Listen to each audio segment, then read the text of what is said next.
The first time my 3-year-old daughter mentioned dying in a war, I thought she had overheard something on the news. It was bedtime on a quiet Tuesday evening.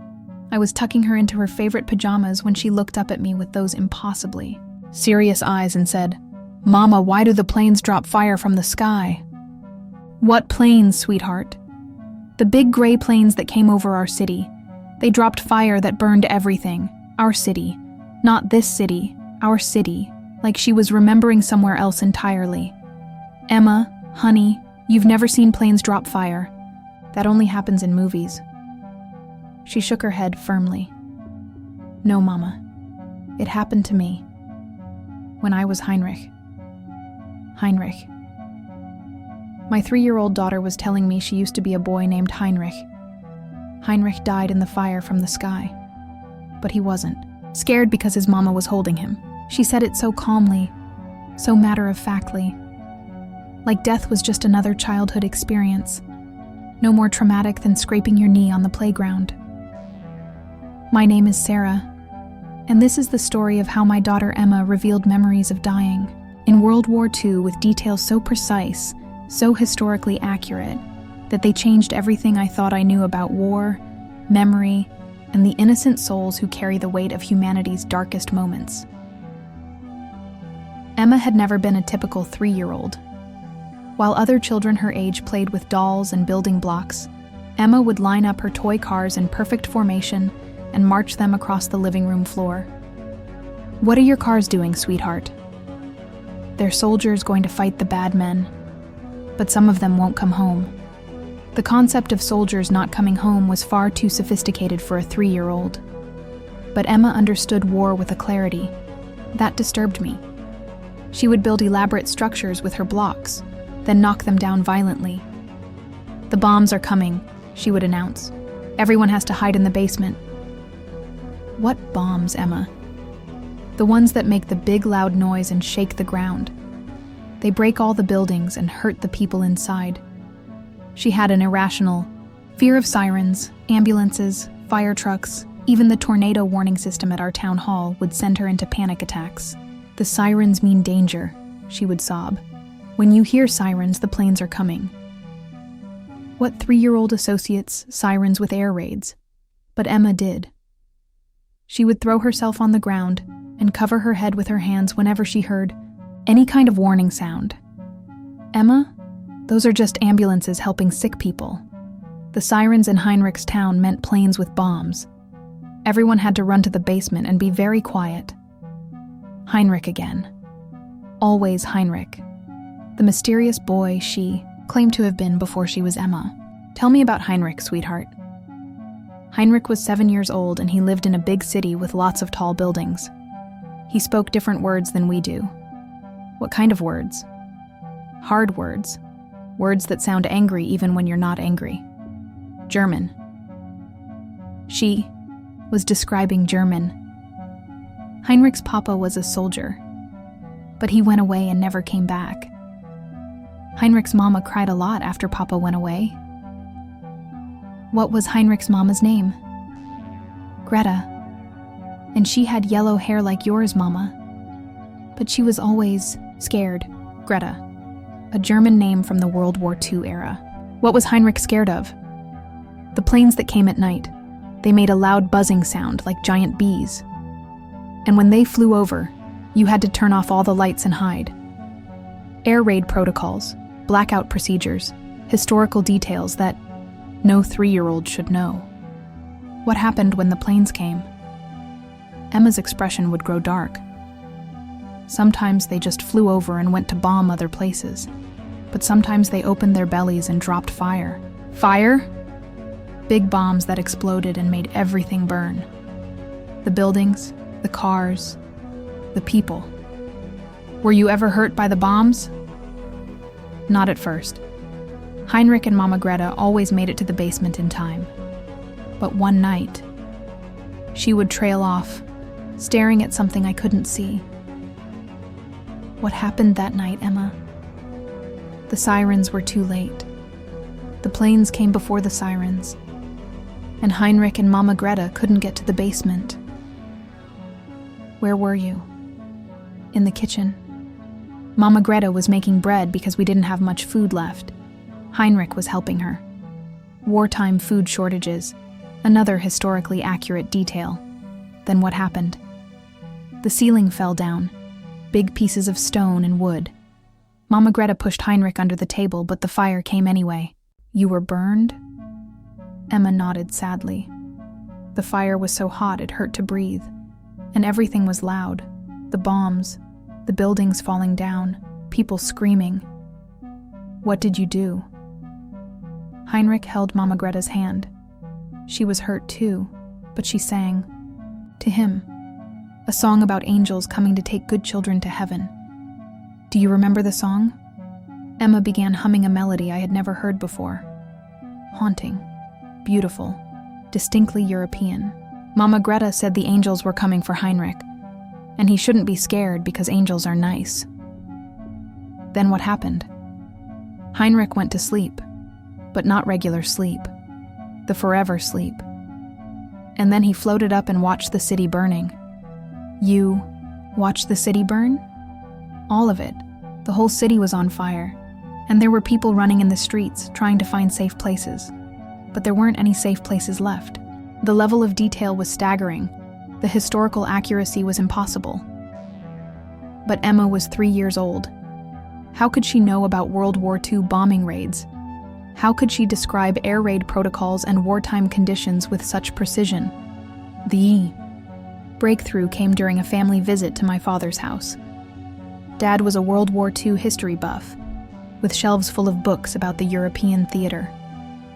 Emma wandered over to his bookcase and pulled out a thick volume titled The Bombing of German Cities, 1943-1945. That's Heinrich City, she said, pointing to a photograph on the cover. The photograph showed a cityscape engulfed in flames, buildings collapsed into rubble, smoke filling the sky. Emma, you can't read yet. How do you know what city that is? She opened the book to a specific page, as if she knew exactly where to look. The page showed before and after photographs of Dresden. This is where Heinrich lived, she said confidently. Before the fire and after the fire. Dresden, one of the most devastating bombing campaigns of World War II, February 13-14, 1945. Over 25,000 civilians killed in a matter of hours. How do you know about Dresden, Emma? Because Heinrich lived there, in the big building with the pretty church next to it. She pointed to a photograph of the Frauenkirche, Dresden's famous Baroque church. That church was right by Heinrich's house. Heinrich could see it from his bedroom window. My father looked over our shoulders. That's the Frauenkirche, he said. It was completely destroyed in the bombing and wasn't rebuilt until after German reunification. I know, Emma said sadly. Heinrich watched it fall down. The pretty tower broke in half and crashed into the street. Emma, how could you possibly know that? Because Heinrich saw it happen, right before the angels came for him. That night, I researched the Dresden bombing in detail. What I found made my hands shake.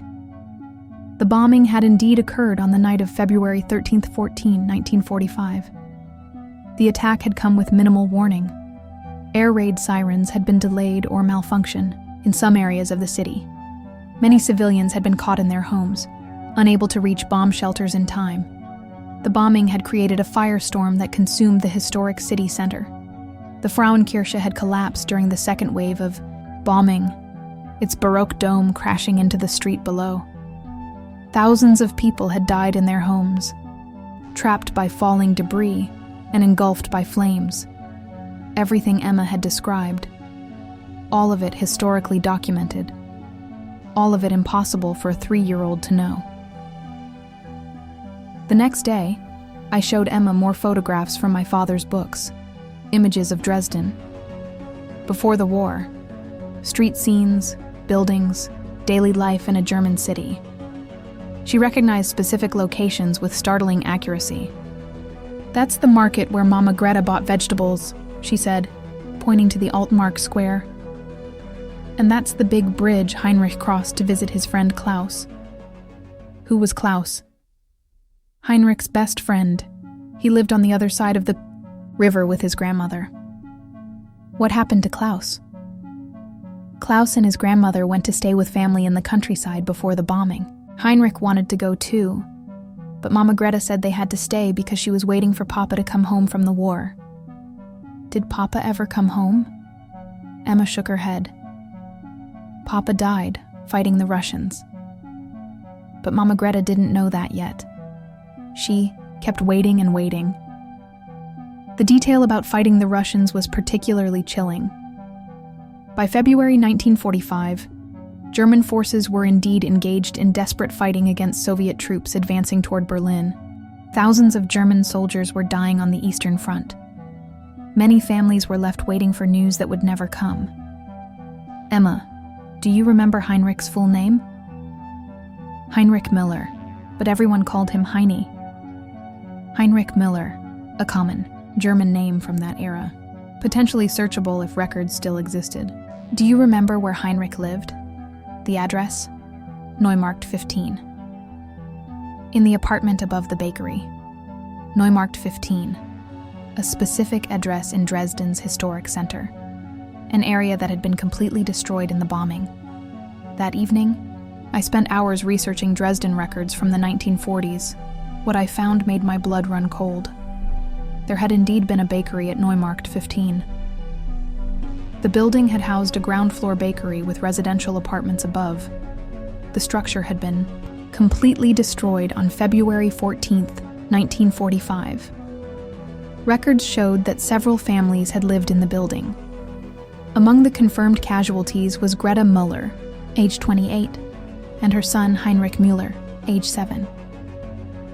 Both had died when the building collapsed during the second wave of bombing. Heinrich's father, Walter Müller, was listed as missing in action on the Eastern Front. Presumed dead, January 1945. Every detail Emma had provided, all of it documented in German wartime records, all of it real, all of it impossible. I printed out the casualty lists and stared at them until my eyes burned. Heinrich Müller, age 7, born September 15, 1937, died February 14, 1945, address Neumarkt 15, Dresden. My 3-year-old daughter had somehow accessed the memories of a specific child who had died in one of the most devastating bombing raids in human history. Next day, I called Dr. Jim Tucker at the University of Virginia. He was a researcher who studied cases of children who claimed to remember past lives. Dr. Tucker, I know this sounds crazy, but I think my daughter remembers being killed in the Dresden bombing. That's not crazy at all, he said calmly. We've documented several cases of children who claim to remember dying in World War II. Can you tell me more about what your daughter has said? I spent an hour describing Emma's memories, the specific details about Dresden, the historically accurate information about the bombing, the documented names and addresses. This sounds like a very strong case, Dr. Tucker said. Would you be willing to participate in a formal study? What would that involve? Detailed interviews with your daughter, verification of the historical details she provides, documentation of her statements for our research archives. Is this normal? Do other children remember dying in wars? More often than you might think, traumatic deaths seem to create stronger memories that carry over into subsequent lives. War deaths, in particular, appear to be well remembered by young children. Why children? Young children haven't yet learned that such memories are considered impossible. They report them naturally, without the skepticism that develops as we get older. And you believe these memories are real? I believe they deserve serious investigation. Your daughter's case, in particular, contains details that would be very difficult to explain through conventional means. Dr. Tucker interviewed Emma the buyer following week. She provided even more specific information about Heinrich's life and death. She described the layout of the apartment at Neumarkt 15. She mentioned specific neighbors by name. She talked about Heinrich's school, his teacher, his daily routine. She described the progression of the war as seen through a child's eyes. the food shortages that got worse each month, the absence of young men who had gone to fight, the increasing frequency of air raids, the growing fear and desperation of the adults. Heinrich knew something bad was going to happen, Emma told Dr. Tucker. All the grown-ups were scared, even when they tried to pretend everything was okay. How did Heinrich feel about the war? Confused.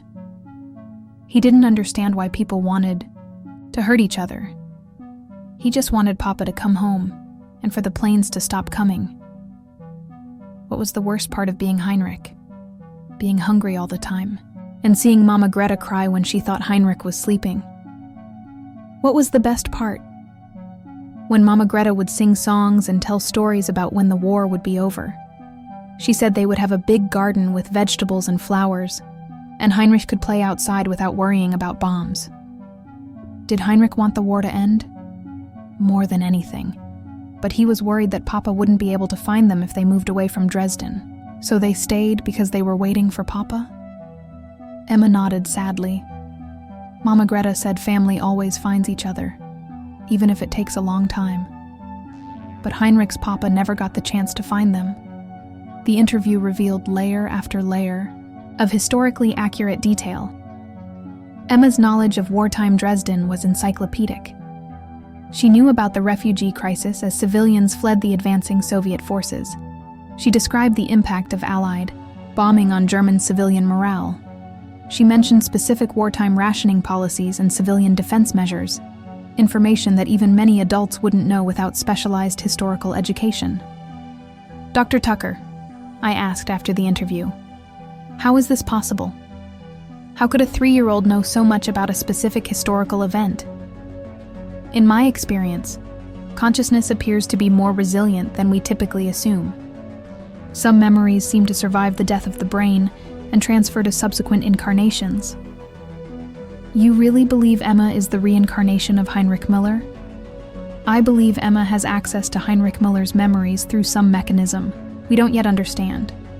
Whether you call that reincarnation or something else, the phenomenon appears to be real. What happens to these memories as children get older? They typically fade between ages 5 and 7. The children become fully integrated into their current lives and lose conscious access to their previous memories. Is that good or bad? Both. It allows them to live normal lives without being burdened by traumatic memories that aren't technically theirs, but it also means we lose access to valuable historical witness testimony. Over the next few months, Emma provided additional details about Heinrich's final moments. The account was devastating in its clarity and emotional depth. Heinrich wasn't scared when the ceiling fell down, she told me one evening. Because Mama, Greta was holding him, and when Mama isn't scared, children don't have to be scared either. Was Mama Greta scared? Yes, but she pretended not to be. She sang the angel song and told Heinrich that dying was just like going to sleep, except you wake up in a better place. Do you remember dying? It didn't hurt as much as Heinrich thought it would. The fire was hot, but then everything got quiet and peaceful. And Heinrich could see angels coming down from the sky. What did the angels look like? Like bright lights that felt warm and safe. They picked up Heinrich and Mama Greta and carried them away from the burning city. Where did they take you? To the place where souls wait to be born again. It's beautiful. There. Like a garden where it's always spring and no one is ever hungry or scared. Did you see Heinrich's Papa there? Emma nodded. Papa was waiting for them. He hugged Heinrich and Mama Greta and said he was sorry he couldn't protect them from the war. What did you do in the waiting place? Heinrich learned about his next life.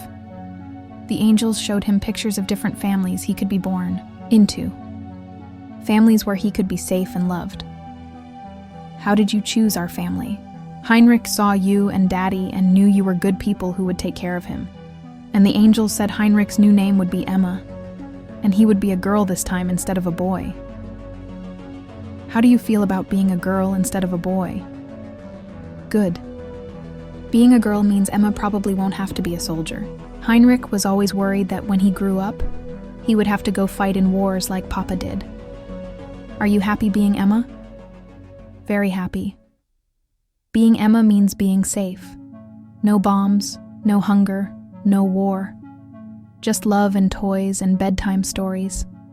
Do you miss being Heinrich? Sometimes. Mostly Heinrich misses Mama Greta. But Heinrich knows that Mama Greta is safe now too. And maybe she'll come back as someone's mama in a different family. As Dr. Tucker had predicted, Emma's memories of Heinrich began to fade as she approached her 4th birthday. The detailed accounts became less frequent. The historical knowledge became hazier. The emotional connection to wartime Dresden started to diminish. But what remained was something profound, an understanding of war's impact on innocent people, a compassion for those who suffer through circumstances beyond their control, an appreciation for peace that seemed far beyond her years. "Emma," I asked her recently, "do you still remember Heinrich?" "A little bit, like a dream that's going away." "Are you sad that you're forgetting?" "No. Heinrich's story is finished. Now it's time for Emma's story." "What do you want Emma's story to be about?" "Helping people. Maybe being a doctor who helps hurt children. Or maybe building houses for families who don't have safe places to live." "Why do you want to help people?" "Because Heinrich learned that bad things happen when people don't help each other. Wars happen when people forget that everyone is someone's child." The wisdom of a 4-year-old who had witnessed humanity's capacity for both destruction and love, who had experienced death by violence and been reborn into safety, who carried within her small body the memory of one of history's most devastating nights. Last month, we visited the Dresden Memorial Museum. Emma, now 5, looked at the exhibits with recognition, but without the emotional intensity she had shown at 3. "This is where Heinrich lived," she said simply, pointing to a model of the old city center. "Do you remember living there?" "A little, but it feels far away now, like something that happened to someone else." "In a way, it did happen to someone else." "Yes.